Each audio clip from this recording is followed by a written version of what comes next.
Thanks.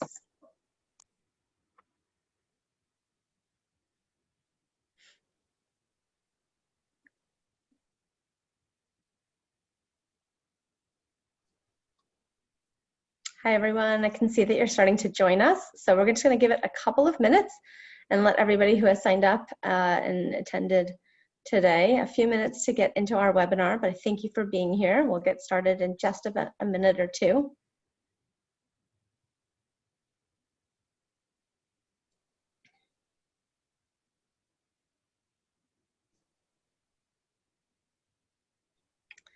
All right, everybody, if you're joining us, thank you so much for taking the time to be with us today. I'm going to give it about another 30 seconds and allow a little bit more time for a few more people to join. But I think we can go ahead and get a slow start and then welcome anybody who comes in the next few minutes.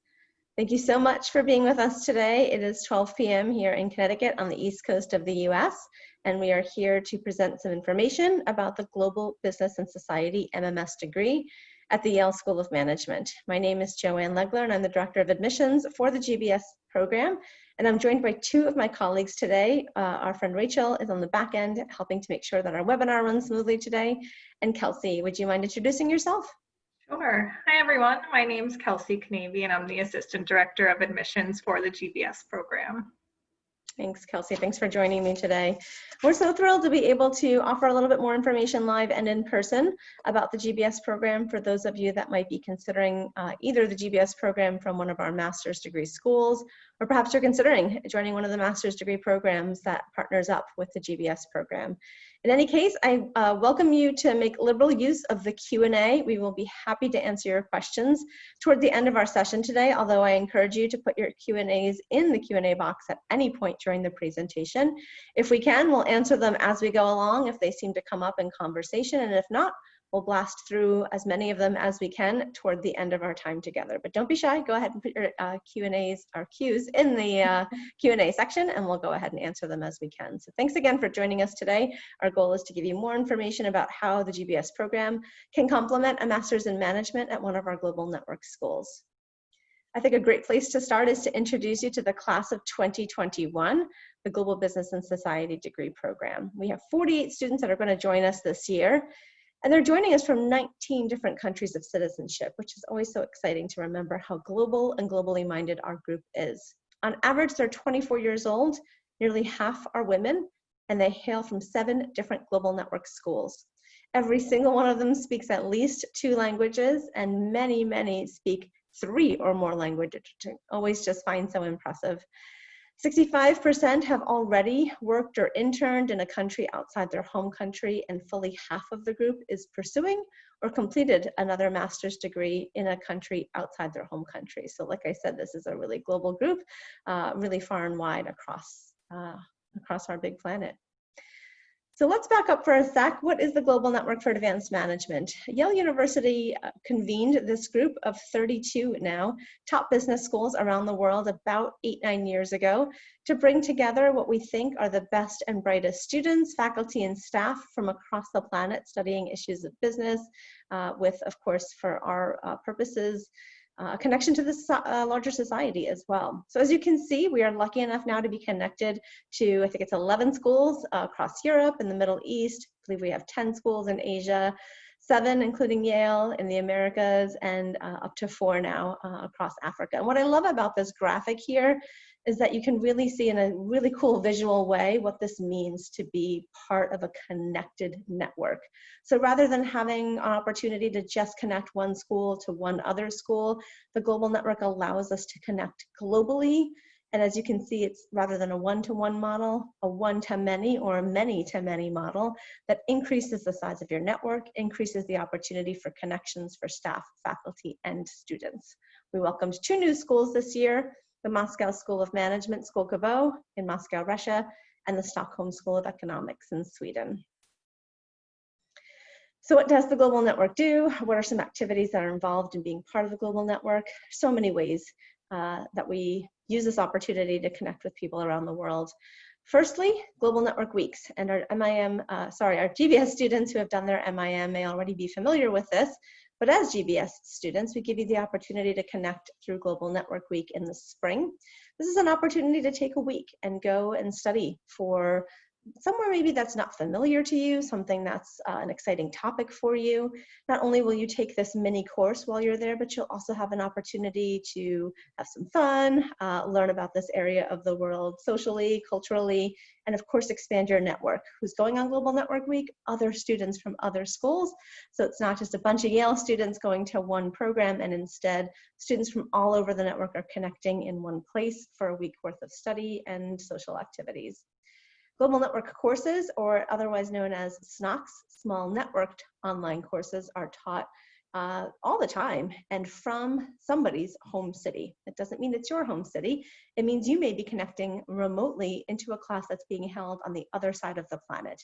That means that you're navigating across difficulties like technology, which we all know a lot about these days, language barriers, time differences. The exciting thing is that we've been doing this for so long through the global network and at Yale SOM specifically that we were easily able to transition to fully remote learning in the beginning of the global pandemic back last spring. And currently we're offering both remote and in-person learning at Yale SOM.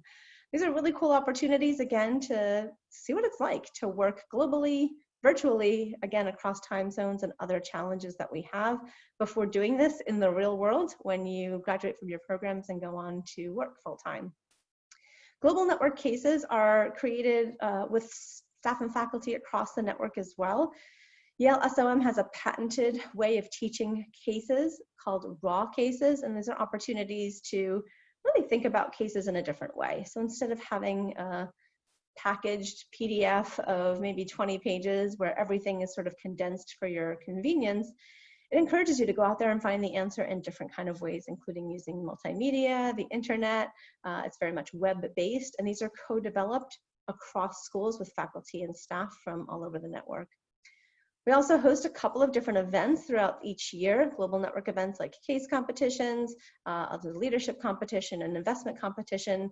We come together for webinars, we come together for conferences and lectures, all virtual these days, but in the past in person. And we've done some really interesting surveys and benchmarking studies, specifically one about women in the workplace and one on sustainability. And then finally, the Global Network is the vehicle for a couple of different opportunities for students to continue their education through another graduate degree, including the MAM. So we'll talk a little bit more about that. In addition to the MAM program, these are the classmates that you'll be studying with at the Yale School of Management. So left to right, we, of course, as you do at most of your global network schools, have a flagship full-time MBA program. Ours is a 2-year program that invites 350 new students to our building every single year for the 2-year full-time residential MBA program. A small subset of those students are called Silver Scholars. Those students come to us immediately after college or university, which is not a very typical path here in the US. Those students spend a year doing the core coursework of the MBA, leave for a year to gain some work experience, and then come back to finish their electives over their 2nd year. We also have an executive MBA program that brings together 75 working professionals over 22 months to complete the MBA curriculum every other weekend. So it's a pretty intense program. Then there's you guys, the Master of Advanced Management, or the MAM. We bring in about 70 new students to this program every year from across the global network. Similarly, our newer programs are the MMS degree programs, including the GBS program. That's you guys, sorry about that. And you'll be joining us from your MIM program at one of your global network schools.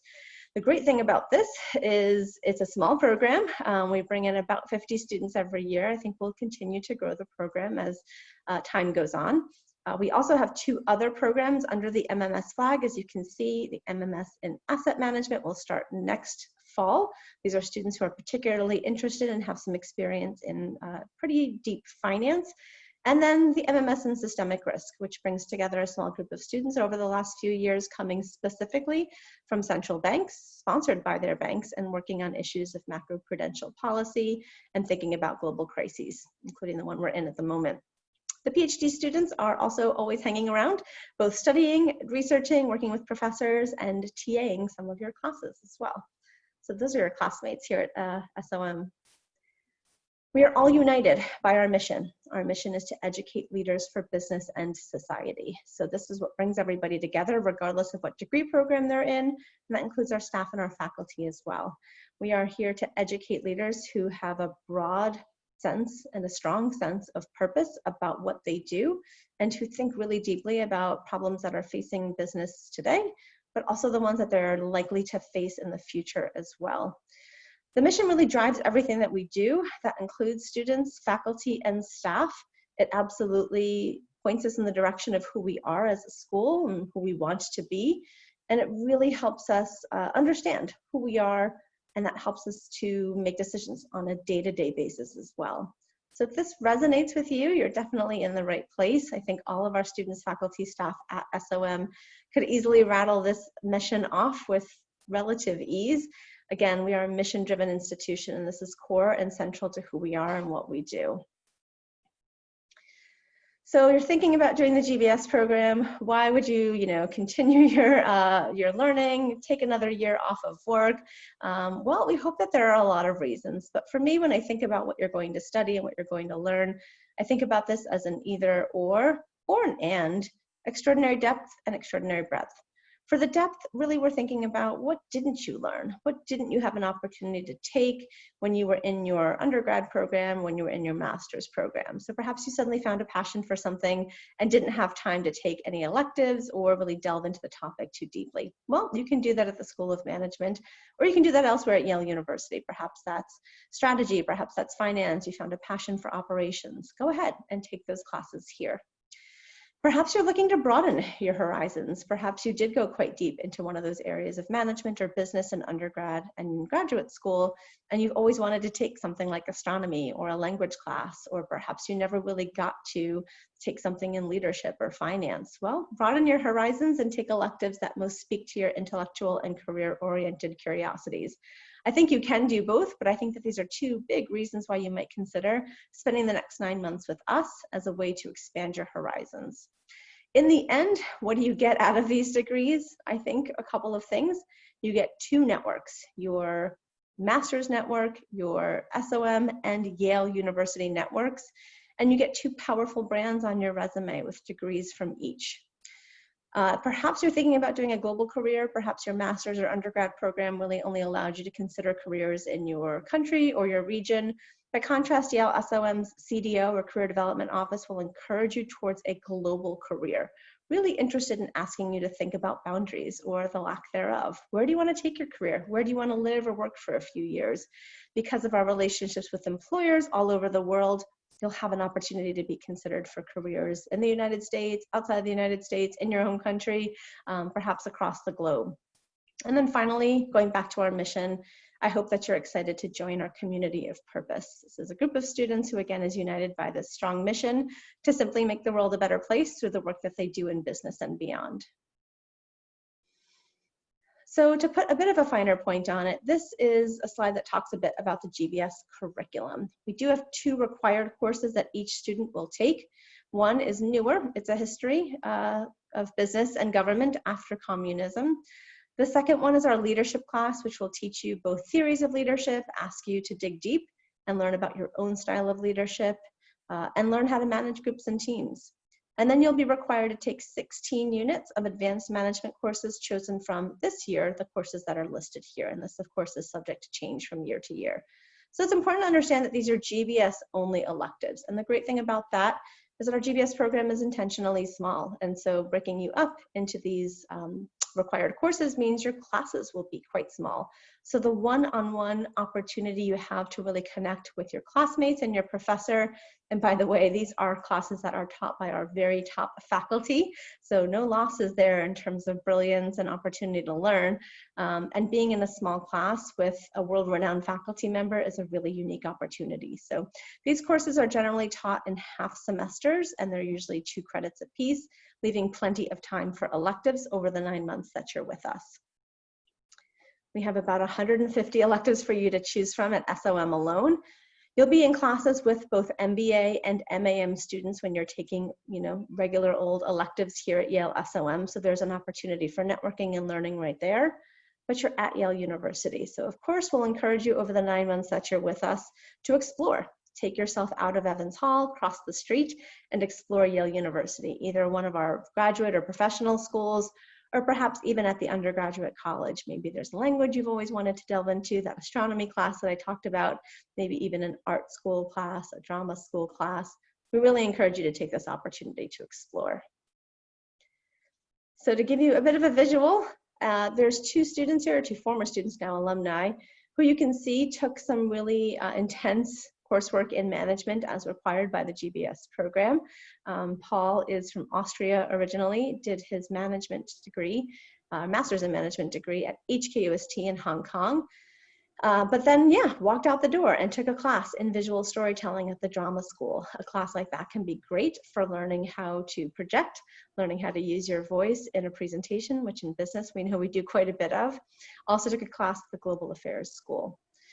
Constance on the right is a US and Italian citizen, did her MIM at IE Business School in Madrid.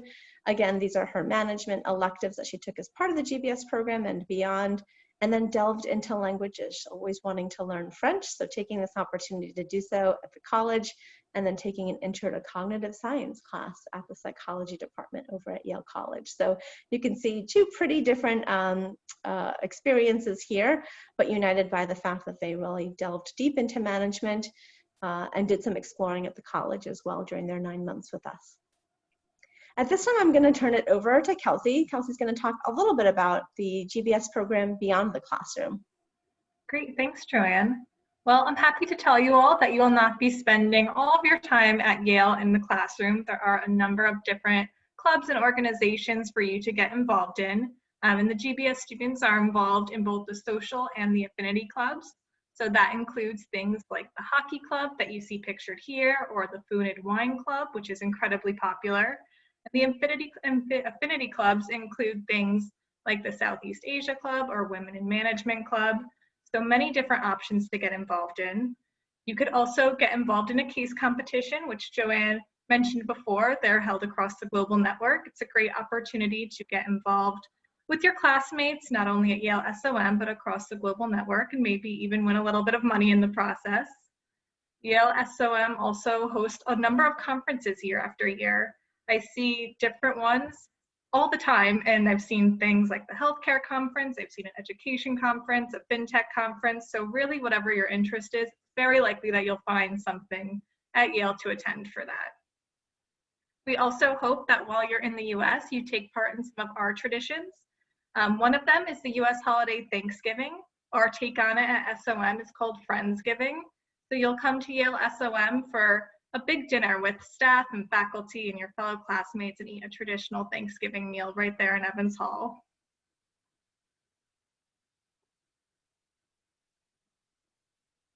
Another fall activity to get involved in is the football game. You may have heard of the Yale-Harvard football game. It's pretty famous around here. Our students go from Yale to Harvard year after year to support the team. Doesn't matter where it is, they always find a way to get there and support the Yale football team. And all these activities start at orientation. You can see pictured here. We have a lot of really interactive activities for you to get involved in, to get to know your classmates and really build up that cohort right from the very beginning. And that doesn't mean that you have to stick just to the GBS students. We encourage you to get out and to network and to make friends and explore other degree programs and what those students are doing. One way you can do that is something like the Internship Fund, which helps MBA students raise money to have internships throughout the years. But that's just one way that you can get involved and network with other students. But I think what we really hope out of all of this is that, again, you meet these students, you network, you build these connections. Here is a picture of Closing Bell, which is essentially a party that we have every week. On Thursdays, we typically don't hold classes on Fridays, so Thursday marks the end of the academic week. Each week is themed differently. This picture is one of my favorites because it was from a week that was themed of different countries. So students were able to host booths and cook traditional foods and dress in traditional clothing and teach their classmates a little bit about where each of them come from. And like I said, what we hope about this is that you grow your network within the GBS cohort, you meet a lot of new friends, you maybe meet a future business partner or a future colleague.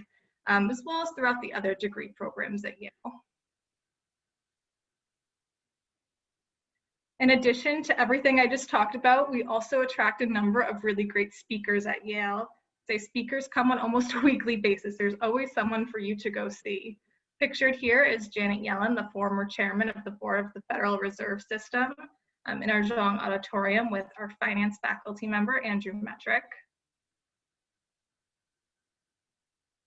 And on the next slide, this one here, Laszlo Bach, who is an alum, class of '99, who is the CEO and founder of Humu, and you may also know him from his time at Google.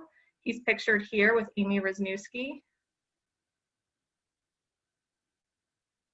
And this is one of my favorite pictures to talk about because one of our students is in it. It's an MAM student, so not a GBS student.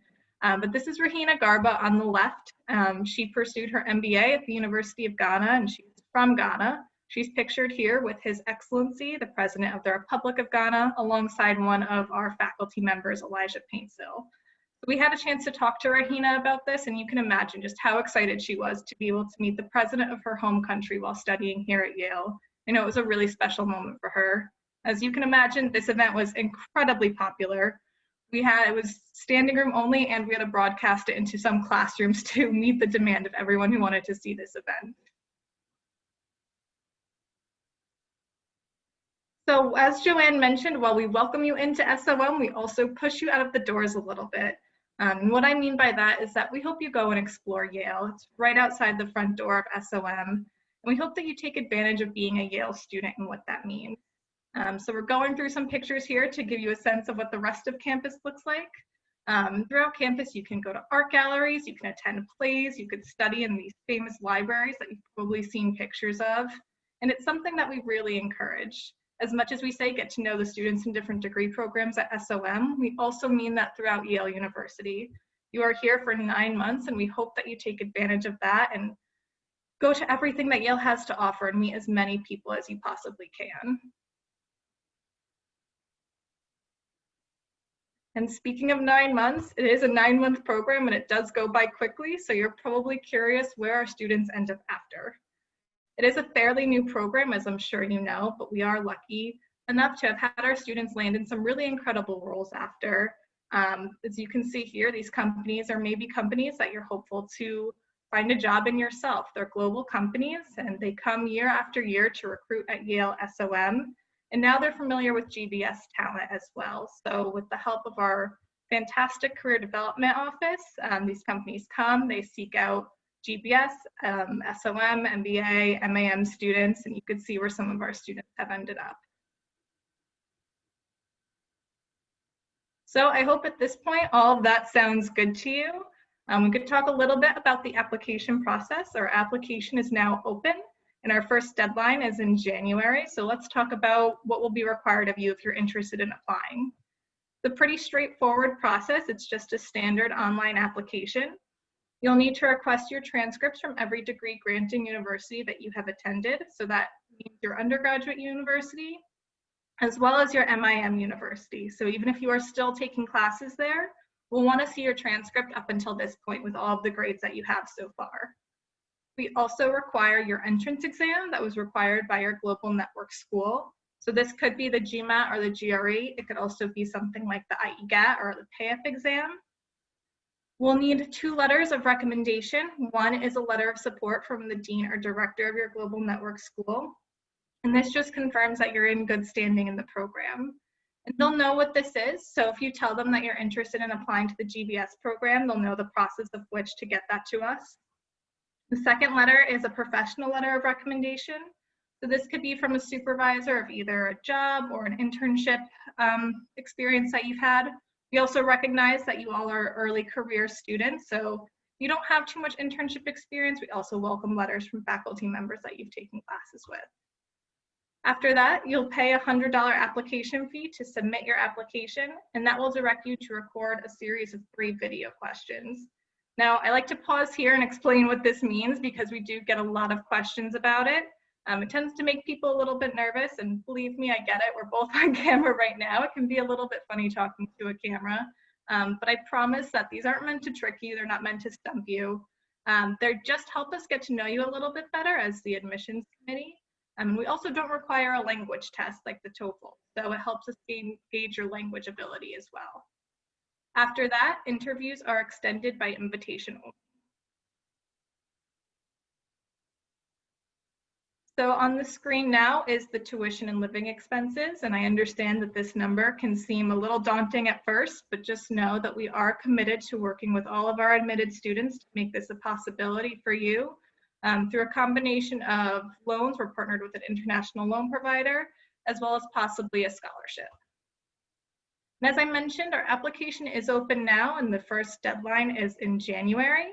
I know that seems like it's far away, but if you think you're interested in applying for round one, now really is the time to start getting your materials together and seriously thinking about what you want to submit. Things like letters of recommendation can take some time, and you'll want to give your recommender time to write it. Things like requesting transcripts can take a bit of time, so definitely think about it now. Start to get your materials together. But if you still feel like you aren't ready to apply in round one, or maybe you don't have your MIM grades yet, just know that you are also welcome to apply in round 2 or round 3. And that brings us to questions. So I will hand it back to Joanne to go to some of the questions and see what we have on tap for questions. Great, thank you, Kelsey. If you have any questions, this would be the time to ask them. We are pretty much through our slideshow presentation at this time. So if you have any questions, please go ahead and ask. If you decide you'd rather ask your questions more privately or something comes to you at a later time, we've also provided our email address here and welcome you at any point to reach out to us with any questions that you might have.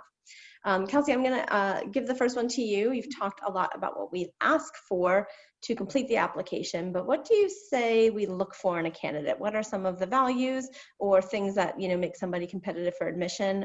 I'll start and then turn it to you, but for me, one of the things is academics, right?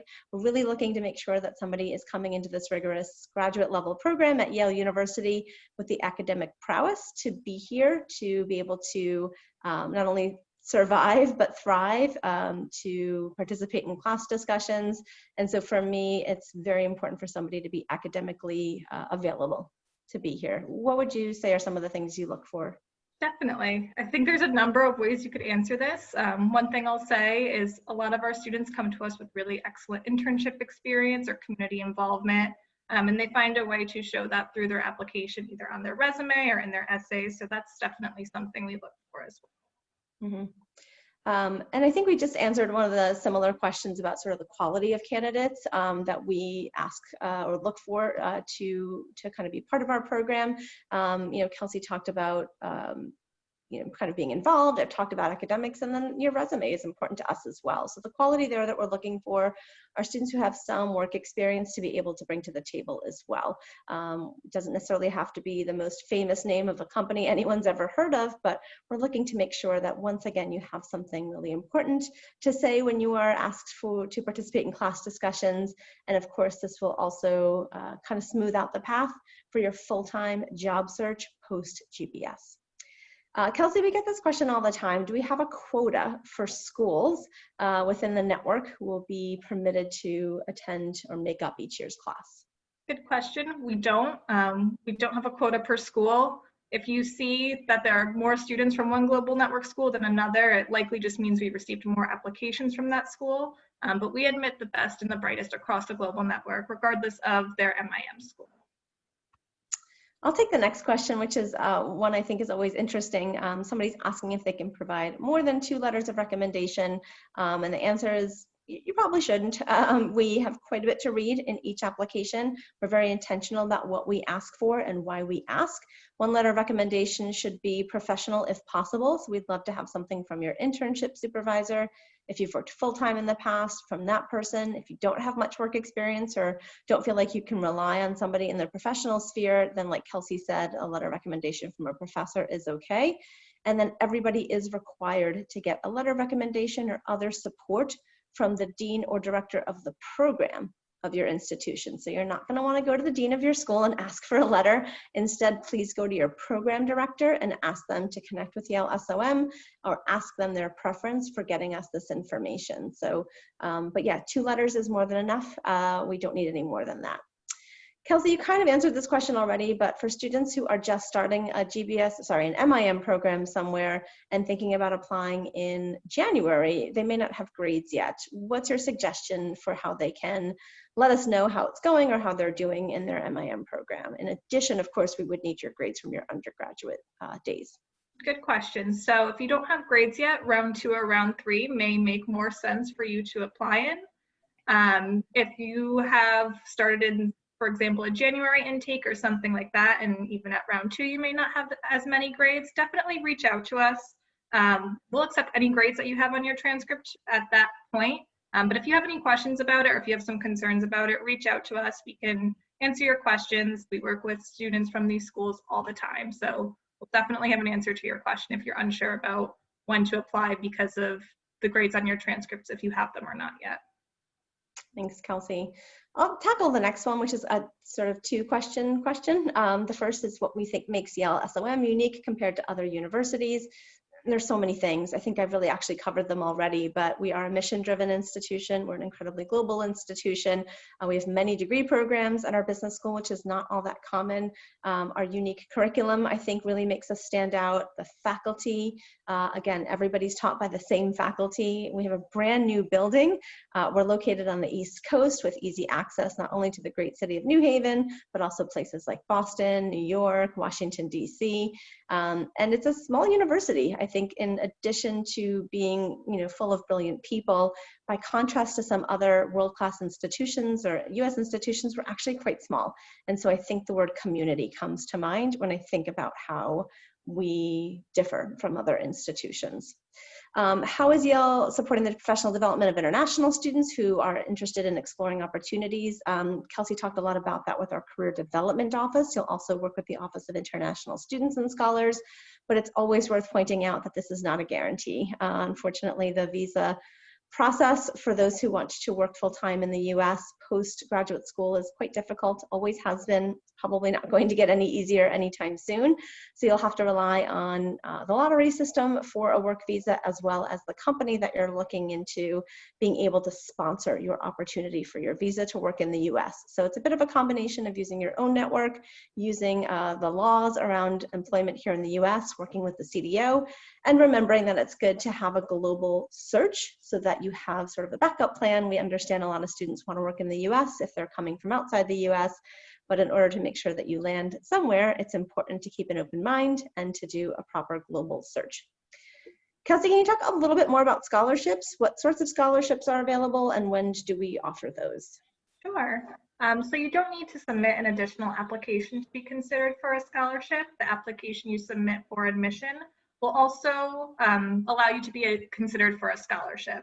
So we consider every admitted student for some type of scholarship. They do range in amount, but just to manage some expectations right off the bat, we aren't able to offer any full tuition scholarship. So I would plan on part of your tuition either being made up with either an international loan or personal funds or something else like that. Thanks, Kelsey. I'll throw you one more and then I'll take the next one. But do students who don't have a business or economics background find success in our program? For instance, if they majored in science or in the arts, what's our take on that? Definitely. I would say that we've seen a number of different undergraduate degrees, but you are all in MIM programs or about to be in MIM programs, so you come with that core business knowledge. So you won't be behind in classes or anything like that. And I think that's part of what makes the program so unique, is just how different each of our students are. We don't really have a cookie cutter student who comes from a business undergrad, MIM program, and then right to Yale SOM. It really varies.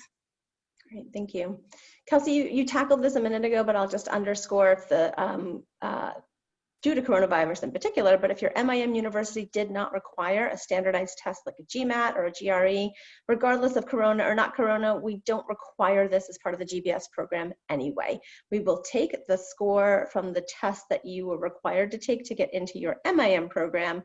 If for whatever reason you were not required to do so, particularly this year given the global pandemic, you are still eligible to apply. You don't need to go ahead and take the GMAT just for your GBS application.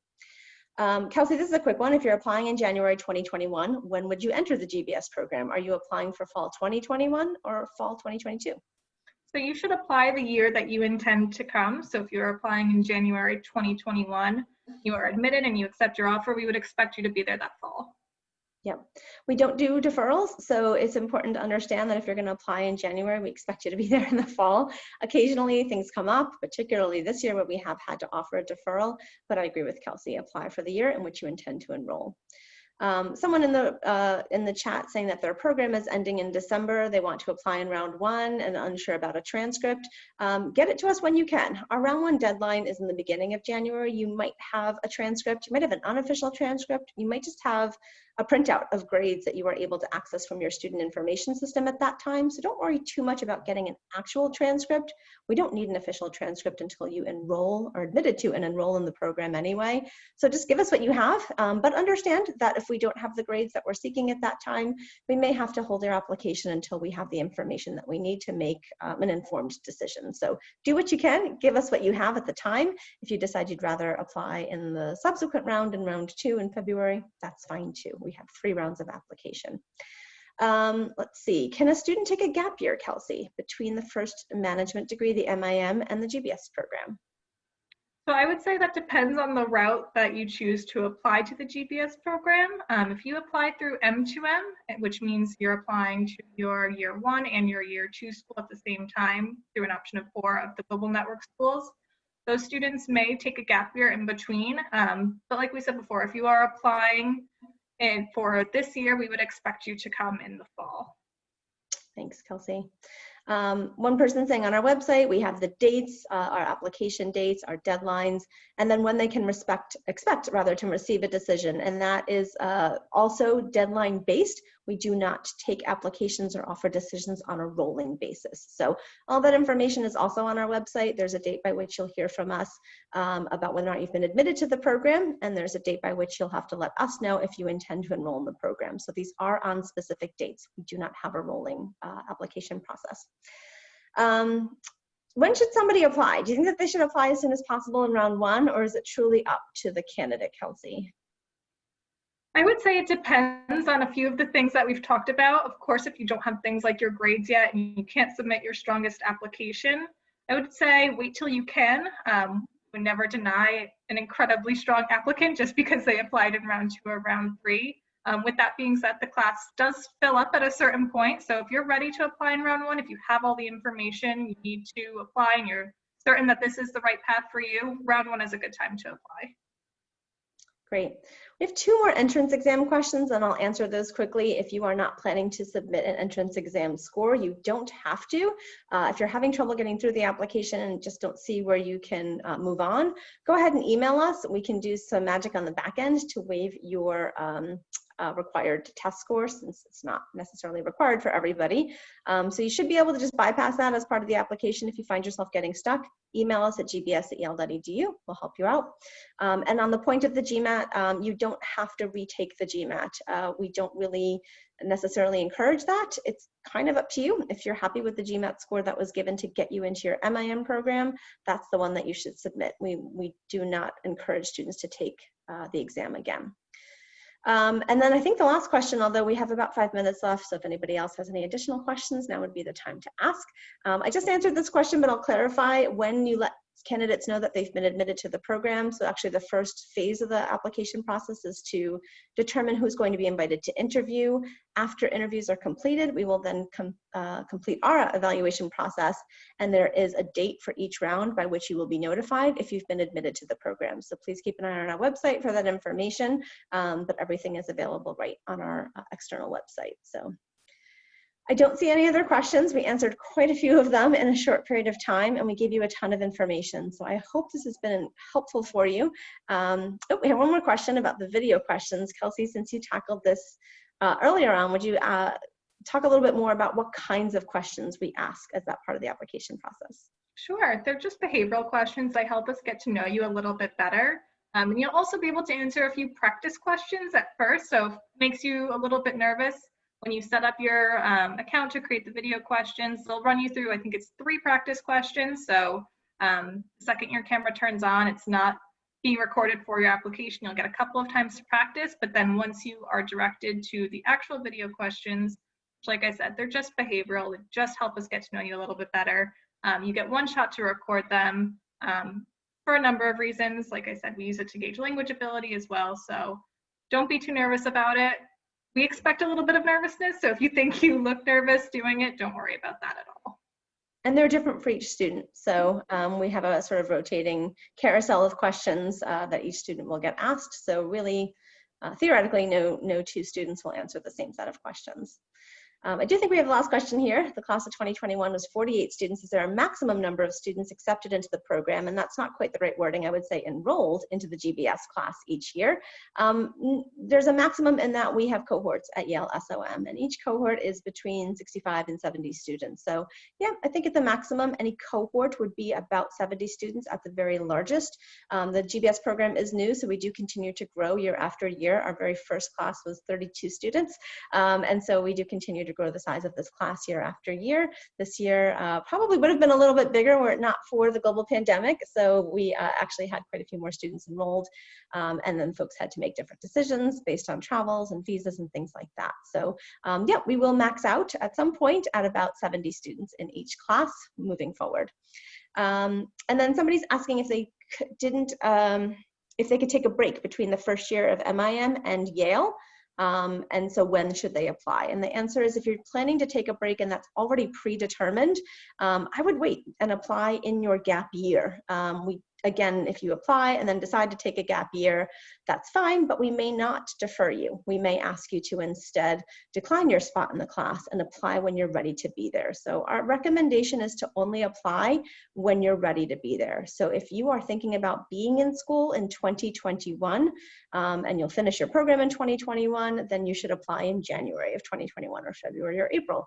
If you think you want to take a gap year after your graduation in August of 2021, you should apply during your gap year, and then we'll see you the following fall instead. Again, we don't necessarily offer the option to defer. You're better off waiting and applying in the year in which you intend to actually physically be here and enroll. I hope that's clear. I hope we've answered all of your questions at this time. I want to thank you all again for joining us live.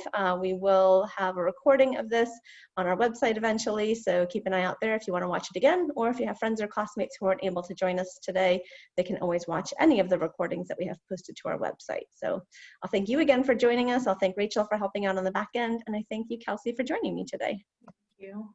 Thanks, everybody, and best of luck to you. Stay safe, stay healthy. Bye. Bye.